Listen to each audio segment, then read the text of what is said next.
2024 लोकसभा चुनाव से पहले बुरी फंसी सोनिया गांधी। सुप्रीम कोर्ट के एक्शन से कांग्रेस में मचा हड़कंप, मुश्किल में राहुल और प्रियंका, बीजेपी के हाथ लगा बड़ा मुद्दा। नमस्कार, मैं हूं परवीन शेख, आप देख रहे हैं कैपिटल टीवी की स्पेशल स्टोरी। इस स्टोरी में विस्तार से चर्चा गांधी परिवार पर टूटी बड़ी आफत की। 2024 चुनाव की तारीखों का ऐलान अब कभी भी हो सकता है। उससे पहले कांग्रेस की मुश्किलें कम होने का नाम नहीं ले रही हैं। अब एक और मामले में गांधी परिवार बुरी तरह से फंसता नजर आ रहा है। ये मामला है रक्षा सौदों में भ्रष्टाचार का। वैसे भारत में रक्षा सौदों को लेकर विवाद कोई नई बात नहीं है। भ्रष्टाचार के आरोप ना लगे, विपक्ष का हंगामा ना हो और मामला अदालत तक ना जाए तो ये बड़ी बात नहीं मानी जाती। लोकसभा चुनाव से पहले बोफोर्स तोप खरीद में रिश्वतखोरी का जिन फिर से बोतल से बाहर निकल चुका है। वकील और याचिकाकर्ता अजय अग्रवाल ने आम चुनाव के ऐलान से ऐन पहले सुप्रीम कोर्ट में सालों से लंबित बोफोर्स तोप सौदे में दलाली की जांच के मामले पर जल्द सुनवाई की अर्जी लगाई है। बोफोर्स केस की जांच में 250 करोड़ रुपए खर्च हुए हैं या 5.5 करोड़ रुपए। इसकी जांच की गुहार सालों से लंबित है। सुप्रीम कोर्ट में वकील और याचिकाकर्ता अजय अग्रवाल ने अपनी मूल याचिका के जरिए 2005 में दिल्ली हाई कोर्ट के उस फैसले को सुप्रीम कोर्ट में चुनौती दे रखी है जिसमें बोफोर्स तोपों के सौदे में 64 करोड़ रुपए की दलाली खाने और खिलाने के आरोपी हिंदुजा भाइयों सहित सभी आरोपियों पर लगे इल्जाम खारिज कर दिए गए थे। अदालत ने सभी आरोपियों को बरी कर दिया था। याचिकाकर्ता वकील अजय अग्रवाल ने सुप्रीम कोर्ट से कहा है कि बड़ा सवाल यह है कि अदालत को ये खर्च के तथ्य किसने मुहैया कराए, जबकि मार्च 2011 में आरटीआई के जवाब में यह बताया गया कि पूरी जांच में 5 करोड़ 41 लाख रुपए खर्च हुए थे। तो सीबीआई ने इतने सालों तक फैसले में इस तथ्यात्मक त्रुटि को सुधारने की अर्जी क्यों नहीं लगाई। देश की सर्वोच्च अदालत ने 2 नवंबर 2018 को हाईकोर्ट के फैसले को चुनौती देने वाली सीबीआई की याचिका ये कहते हुए खारिज कर दी थी कि जांच एजेंसी अजय अग्रवाल की ही याचिका पर सुनवाई के दौरान अपनी दलीलें रखें, क्योंकि अग्रवाल ने पहले एसएलपी लगाई। एसएलपी यानी स्पेशल लीव पिटीशन का इस्तेमाल सिर्फ उन मामलों में किया जा सकता है जब किसी याचिका में कानून का कोई गंभीर बड़ा सवाल शामिल हो या फिर कोई घोर नाइंसाफी नजर आ रही हो। एसएलपी दायर करते वक्त याचिकाकर्ता को साफ तौर पर बताना पड़ता है कि संबंधित फैसले में कानून से जुड़ा बड़ा सवाल क्या है। अब देखना यह होगा कि सुप्रीम कोर्ट इस पर क्या एक्शन लेता है। लेकिन चुनाव से ऐन पहले अगर सुप्रीम कोर्ट में सुनवाई शुरू होती है तो ये साफ है कि इससे राहुल गांधी और सोनिया गांधी की मुश्किलों में जबरदस्त इजाफा होने वाला है। बोफोर्स दलाली मामला फिर पहुंचा सुप्रीम कोर्ट। 35 साल पहले विपक्षी सांसदों की एकजुटता से संसद में आया था भूचाल। प्रचंड बहुमत के बावजूद कांग्रेस को गंवानी पड़ी थी सत्ता। नरेंद्र मोदी को राजीव गांधी भ्रष्टाचारी नंबर 1 क्यों लगे। पीएम मोदी ने उत्तर प्रदेश की एक चुनावी सभा में कहा था, आपके पिताजी को आपके राग दरबारियों ने मिस्टर क्लीन बना दिया था। गाजे बाजे के साथ मिस्टर क्लीन चला था, लेकिन देखते ही देखते भ्रष्टाचारी नंबर 1 के रूप में उनका जीवन काल समाप्त हो गया। दरअसल प्रधानमंत्री नरेंद्र मोदी की ये टिप्पणी बोफोर्स घोटाले से जुड़ी थी, जिसमें राजीव गांधी का नाम घसीटा जरूर गया था, लेकिन बाद में न सिर्फ उनके नाम पर उस चार्जशीट से हटा दिया गया और उन्हें क्लीन चिट दी गई, बल्कि 2018 में जब सीबीआई ने सुप्रीम कोर्ट में दोबारा बोफोर्स मामले को खोलने की इजाजत मांगी तो सुप्रीम कोर्ट ने सीबीआई को यह कहते हुए इजाजत नहीं दी कि उसे इस मामले की याद अचानक 13 साल बाद कैसे आ गई। आपको बता दें कि बोफोर्स मामले ने 1980 और 1990 के दशक में गांधी परिवार और खासकर उस वक्त के प्रधानमंत्री राजीव गांधी की छवि को गहरा धक्का पहुंचाया था। बाद में सोनिया गांधी पर भी बोफोर्स तोप सौदे के मामले में आरोप लगे, जब सौदे में बिचौलिया बने इटली के कारोबारी और गांधी परिवार के करीबी ओतावियो क्वात्रोची अर्जेंटीना चले गए। साल 1986 में भारत ने स्वीडन से करीब 400 बोफोर्स तोप खरीदने का सौदा किया था, जिसकी कीमत करीब 1 अरब 30 करोड़ डॉलर थी। बाद में द हिंदू अखबार की चित्रा सुब्रमण्यम ने अपनी रिपोर्ट में भांडाफोड़ किया था कि इस सौदे में कथित तौर पर 64 करोड़ रुपए की रिश्वत दी गई थी। इस मामले ने भारत में इतना तूल पकड़ा कि 1989 में राजीव गांधी की कांग्रेस पार्टी लोकसभा चुनाव हार गई थी। 64 करोड़ रुपए के कथित रिश्वत के इस मामले में दिल्ली हाई कोर्ट और सुप्रीम कोर्ट में राजीव गांधी पर कई गंभीर आरोप लगे, लेकिन वो साबित नहीं हो पाए।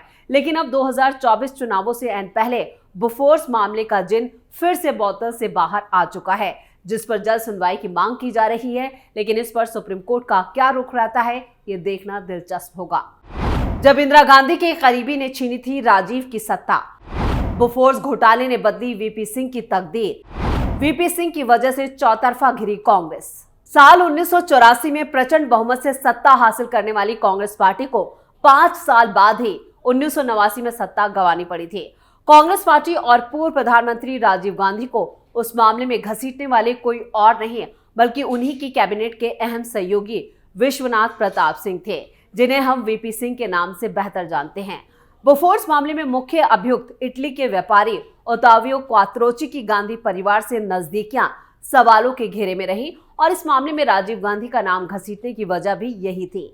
वीपी सिंह ने बोफोर्स तोप सौदे में दलाली का आरोप लगाते हुए पहले सरकार और फिर कांग्रेस पार्टी से इस्तीफा दे दिया था। उनके नेतृत्व में बनी जनता दल ने 1989 के आम चुनावों में कांग्रेस को हराकर बीजेपी और वामपंथी दलों के सहयोग से सरकार बनाई, लेकिन उनकी सरकार 1 साल भी नहीं चल पाई थी। वीपी सिंह के बाद कुछ दिनों तक चंद्रशेखर के नेतृत्व में सरकार चली, लेकिन कुछ महीनों बाद वो भी गिर गई और फिर 1991 में मध्य अवधि चुनावों की घोषणा की गई। चुनाव के दौरान ही एक जनसभा को संबोधित करने गए राजीव गांधी की तमिलनाडु के पास यहां पर एक आत्मघाती हमले में जान चली गई। बोफोर्स मामले में सीबीआई ने लंबी जांच की, लेकिन आखिरकार उसने मामले को बंद कर दिया। 64 करोड़ रुपए की कथित रिश्वत के इस मामले में दिल्ली हाई कोर्ट और सुप्रीम कोर्ट में राजीव गांधी पर कोई आरोप साबित नहीं हो पाया। पहले वीपी सिंह के नेतृत्व में जनता दल सरकार और उसके बाद अटल बिहारी वाजपेयी के नेतृत्व में भारतीय जनता पार्टी के करीब 5 साल के शासन में इस मामले में ऐसा कुछ भी साबित नहीं हो पाया जिससे राजीव गांधी को भ्रष्टाचारी नंबर 1 कहा जाता। यही नहीं, अटल बिहारी वाजपेयी की सरकार के दौरान ही राजीव गांधी का नाम बोफोर्स की चार्जशीट से हटा दिया गया था। दरअसल 24 मार्च 1986 को भारत सरकार और स्वीडन की हथियार निर्माता कंपनी एबी बोफोर्स के बीच 1437 करोड़ रुपए का सौदा हुआ था। यह सौदा भारतीय थल सेना को 155 mm की 400 होवित्जर तोप की सप्लाई के लिए हुआ था। लेकिन इसके अगले ही साल स्वीडिश रेडियो ने दावा किया कि कंपनी ने सौदे के लिए भारत के वरिष्ठ राजनीतिज्ञों और रक्षा विभाग के अधिकारियों को 60 करोड़ रुपए की रिश्वत दी है। संसद में इस मामले को लेकर हंगामा मचने के बाद उस वक्त प्रधानमंत्री रहे राजीव गांधी ने लोकसभा में भी ये साफ किया था कि बोफोर्स मामले में ना ही कोई रिश्वत दी गई और ना ही इस सौदे में किसी बिचौलिए की कोई भूमिका थी। 6 अगस्त 1987 को रिश्वतखोरी के आरोपों की जांच के लिए एक संयुक्त संसदीय कमेटी यानी जेपीसी का गठन हुआ, जिसका नेतृत्व पूर्व केंद्रीय मंत्री बी शंकरानंद ने किया। मामले की जांच के लिए भारत का एक जांच दल स्वीडन भी गया था और 18 जुलाई 1989 को जेपीसी ने अपनी रिपोर्ट सौंप दी। तब तक देश में माहौल राजीव गांधी के खिलाफ बन चुका था और इस घोटाले का आरोप लगाने वाले वीपी सिंह जनता की निगाह में हीरो बन चुके थे। उन्होंने पहले जन मोर्चा और बाद में जनता दल का गठन किया। इसी साल देश में आम चुनाव हुए, जिसमें कांग्रेस की बड़ी हार हुई और राजीव गांधी को प्रधानमंत्री पद छोड़ना पड़ा।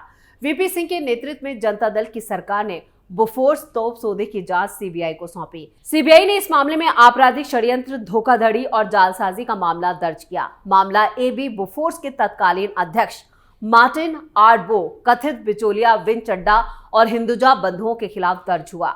सीबीआई ने लंबी जांच प्रक्रिया के बाद 1999 में एबी बोफोर्स के एजेंट विन चड्डा, क्वात्रोची, तत्कालीन रक्षा सचिव एसके भटनागर और बोफोर्स कंपनी के प्रेसिडेंट मार्टिन कार्ल आर्डबो के खिलाफ पहला आरोप पत्र दाखिल किया। मार्च 2004 में कोर्ट ने इस मामले में स्वर्गीय राजीव गांधी और पूर्व रक्षा सचिव भटनागर को बरी कर दिया। दिल्ली हाईकोर्ट ने हिंदुजा बंधु और एबी बोफोर्स के खिलाफ आरोपों को खारिज कर दिया। 90 दिनों की अनिवार्य अवधि में सीबीआई ने कोई अपील दाखिल नहीं की, लेकिन सुप्रीम कोर्ट के एक वकील अजय अग्रवाल को हाईकोर्ट के फैसले के खिलाफ एक अपील दाखिल करने की अनुमति मिल गई।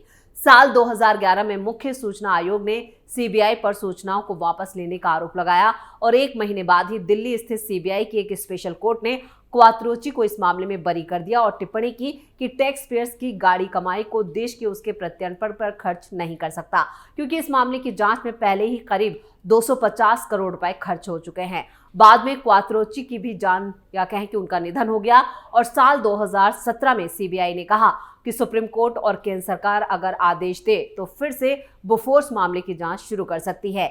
सीबीआई ने सुप्रीम कोर्ट में एक याचिका दाखिल करके दिल्ली हाई कोर्ट के साल 2005 के फैसले को चुनौती दी, जिसमें राजीव गांधी को क्लीन चिट दी गई थी। लेकिन नवंबर 2018 में सुप्रीम कोर्ट में बोफोर्स घोटाले की जांच फिर से शुरू किए जाने की सीबीआई की मांग को सुप्रीम कोर्ट ने खारिज कर दिया। अब इस मामले में एक बार फिर वकील अजय अग्रवाल ने याचिका दाखिल की है और जल्द सुनवाई की मांग की है। अब नजरें सुप्रीम कोर्ट पर है कि वो इस मामले की सुनवाई कब करता है। वीडियो कैसा लगा नीचे कमेंट बॉक्स में अपनी राय जरूर दें। वीडियो को लाइक करें और शेयर करें। कैपिटल टीवी को सब्सक्राइब जरूर करें। नमस्कार।